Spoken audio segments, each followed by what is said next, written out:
Hey there, welcome to the channel Elite Sphere. This channel is focused on aircraft systems tutorials.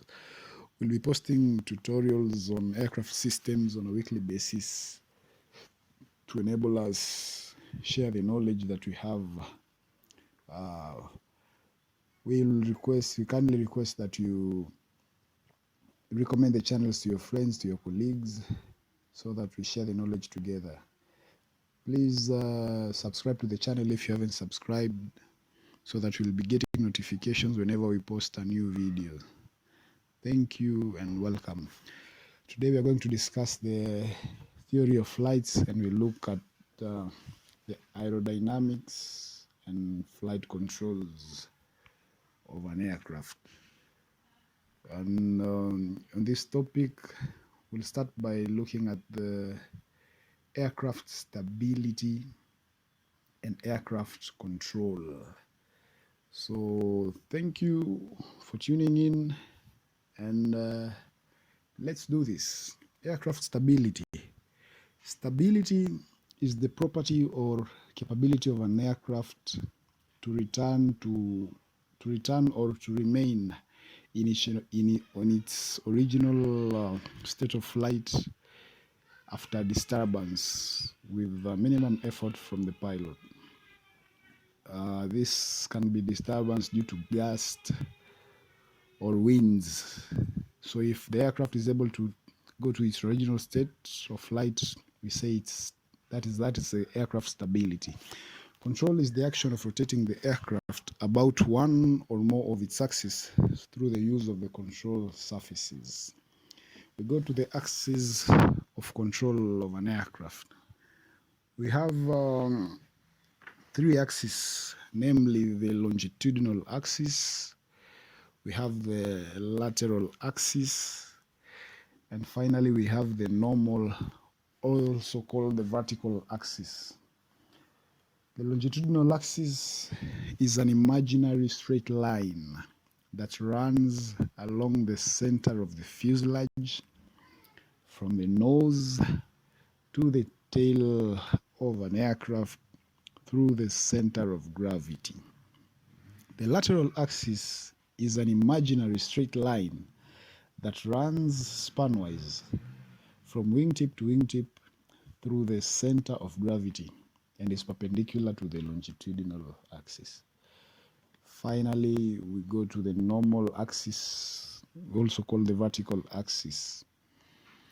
The vertical axis is an imaginary straight line that runs from the top to bottom of the aircraft through the center of gravity and is perpendicular to both the longitudinal axis and the lateral axis.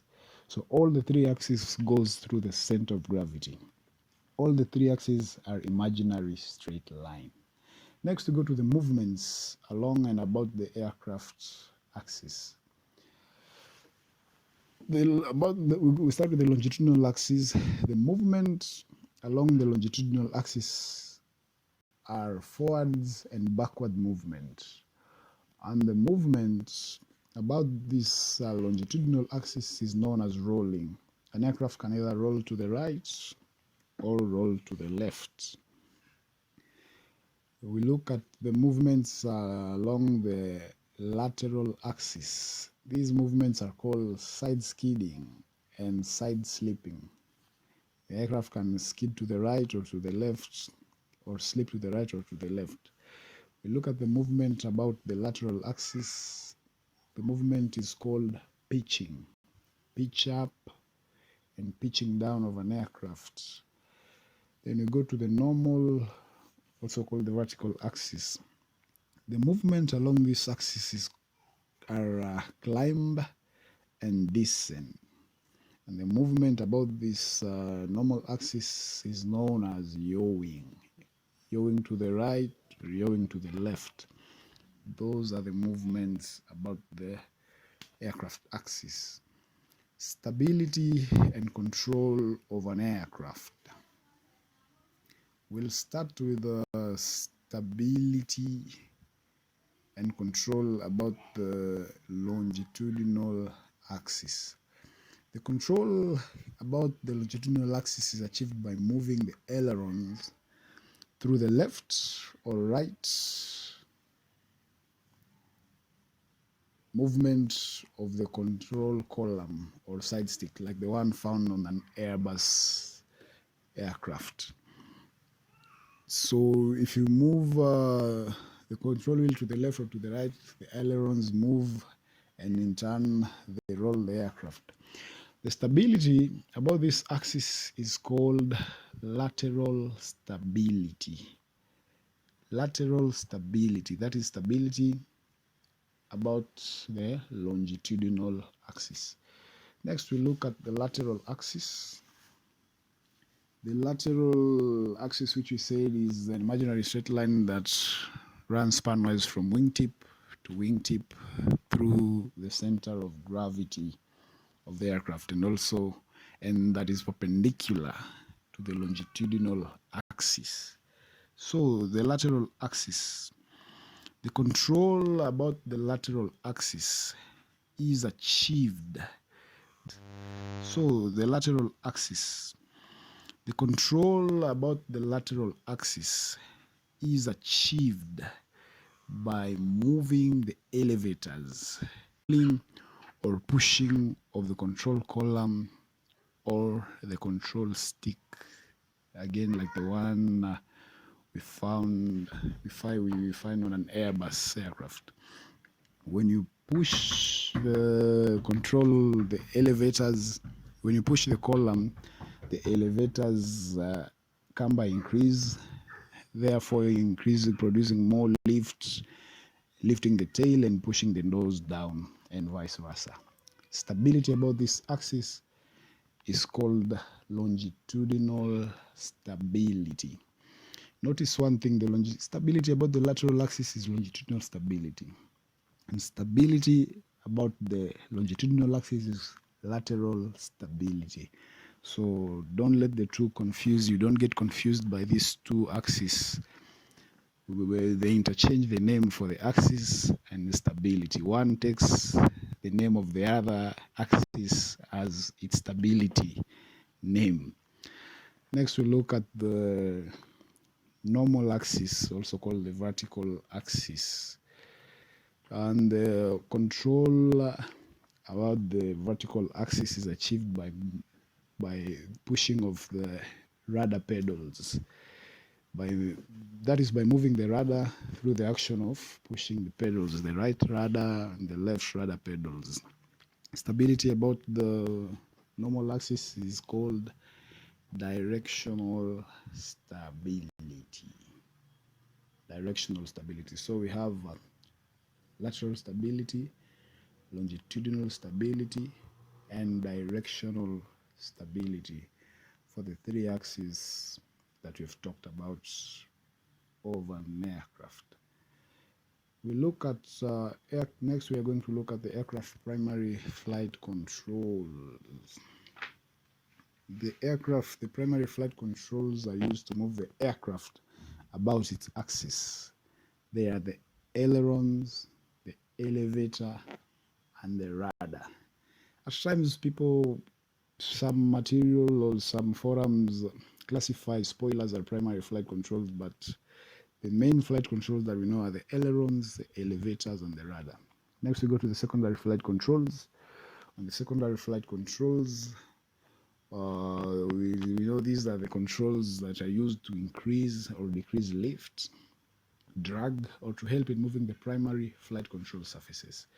We have flaps, we have spoilers, we have slats, and we have tabs as aircraft secondary flight controls, just to mention a few. We'll later make a video that goes through all these secondary flight controls and maybe explaining them in detail, the different types that we have and their application and their operation, etc. So we'll start with looking at the flaps. The flaps are mounted at the trailing edge of the wings, and they are used to increase both the lift and drag at slow speeds for takeoffs and landing respectively. When for takeoff, we use flaps deployed to a smaller angle, just small angle. That this is used for takeoff, it increases lift. But for approaches and landing, the flaps are deployed at a greater angle, which increases the drag to facilitate the approach and the landing of an aircraft. Next, we are going to look at the spoilers. The spoilers are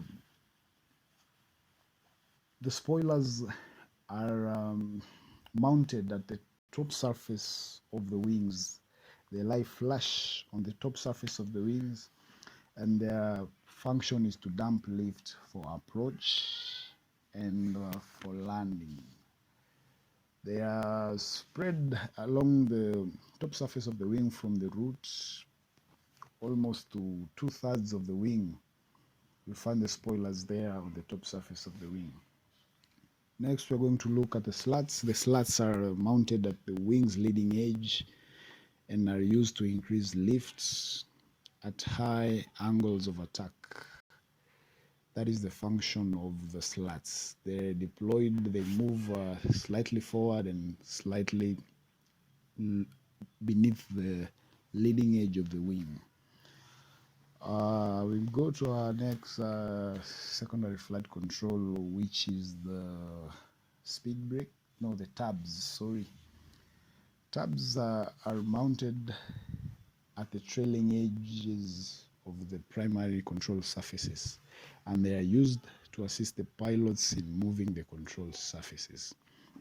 Nowadays, we have larger aircraft with large control surfaces, which needs a lot of force to move them. So to help the pilots in moving these control surfaces, tabs were developed in order to assist the pilots in moving the control surfaces easily without using too much force. So that is the function of the tabs. We look at them in detail in another videos. We also look at the types of flaps and the slats, as well as the other secondary flight controls. So our final secondary flight control that we look at today is the speed brake.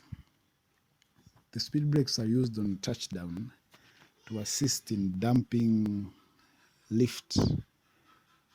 Thus, by damping lift, they increase the contact with the landing gear of the aircraft the landing gear of the aircraft with the runway, and thus making the brakes more effective.